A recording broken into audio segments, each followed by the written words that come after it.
Stakanlarimiz ham ko'p sinadi. Shuning uchun hozir har xil razmerda, har xil ko'rinishdagi stakanlarni ketma-ket joylab chiqdim. Men bu setkani ham nimaga ishlatishni bilmay oxiri mana shu yerda joyini topdi. Nimaligini bilmadim, lekin stakanlarimiz uchun zo'r organizer bo'ldi. Hozir joylayotgan yashil idishim shunaqa zo'r narsa ekan. Zelenlarni salatga solishdan oldin suvga bo'ktirib qo'yamiz-ku. Suvdan olganingizdan keyin 2 minut aylantirsanglar shunaqa zo'r quritib berar ekan. Mehmonlarga ishlatadigan fujarlarimiz boshqacha stilda taxlab Amerika ochaman deb o'yladim. Sig'dira olmadim, keyin eski holatda taxlab qo'ya qoldim.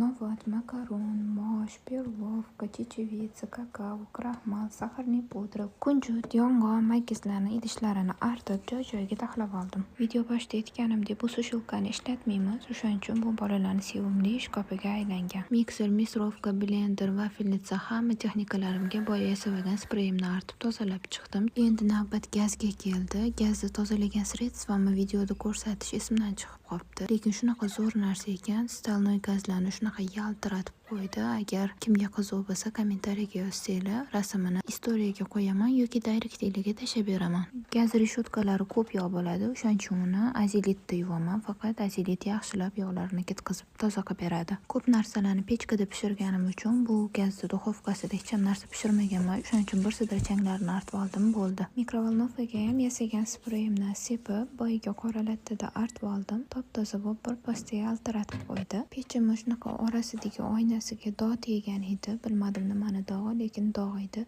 O'shaning uchun chetidan yechib, oynalarini olib, hamma oynasini artib boshqatdan joylab chiqdim. O'zi hammasi yangi-ku, artmaganimdan keyin yangi deb bo'ldi deb o'zimni xursand qilib qo'ydim. Endi navbat eng qiyin joy dorilar turadigan polkaga keldi. Dorilarimiz shunaqa ko'payib ketganki, hammasini ajratib, surib o'tganlarini tashab, qolganini joyladim. Oshxonamizda shunaqa kichkina stenkachamiz bor. Unda kitoblar, idishlar, chaqa idishlar hammasi turadi. Ularni ham olib, boshqatdan yuvib, tozalab, hammasini joy-joyiga qo'ydim. Ishim ham ancha oxiriga yetib qoldi. Endi ovqatlanadigan stulimizni yaxshilab artib, tozalab, ustiga klyonkalarni solib, stullarini ko'tarib, stullarni oyoqlaridagi hamma changlarini artib oldim. Stolnitsani ham bo'shatib, ustidagi hamma narsalarni olib, hamma stuldan ustini artib, hamma narsani keyin joy-joyiga qo'yib, gubka soladigan idishlarimizni ham hammasini yuvib, tozalab oldim. Keyin har kuni ishlatadigan choynagimiz esimga tushib qoldi. Uni ham ichiga chayna suvda solib, qaynoq suv solib, kechqurunga olib qo'ydim. Kechasi bilan tursa, ertalab shunda ichidagi choy yuqlari yuvilib toza bo'lib chiqadi. Eski gubkalarimni tashab, yangisini qo'ydim. Oshxonada ishlatadigan lattalarni hammasini tog'orachaga solib, ustidan boya dimoxodda yuvgan parashogimdan solib, uni ham qaynoq suvda bo'ktirib qo'ydim. Ertalab bitta qaynatib yuborsam bo'ldi. Gilamlarni yaxshilab prisos qildim. Keyin Sidalux pol artadigan sredstvo